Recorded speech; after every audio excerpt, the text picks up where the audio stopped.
करमपुर ईदगाह मोहल्लेवासी गरीब पोरत इमाम दीन नसीराणी मुख्तलिफ़ बीमारियुनि सबबि काफ़ी अरसे खां ज़िंदगी ऐं मौत जी कशमकश में बीमारी जे बिस्तर ते पियो आहे। घर जी सॼी जमा पूंजी इलाज ते ख़र्च करण बावजूद बि खेसि तबियत में सुधारो न अची सघियो।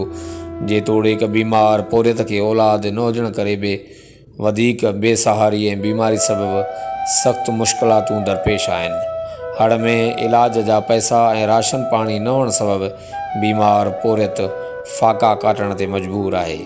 गरीब पोरियत इमाम दीन नसीराणी, पीपी चेयरमैन बिलावल भुट्टो ज़रदारी, सिंध जे वॾे वज़ीर सैयद मुराद अली शाह, तक जे चूंडियल नुमाइंदनि, शहर ऐं इलाइक़े जे सरहदी वारनि, फ़िलाई इदारनि ऐं ॿियनि वस वारनि खे अपील कई आहे त मुंहिंजी माली सहायता करे इलाज करायो वञे। राब्ते लाइ मोबिकेश नंबर 0303 39 21 731।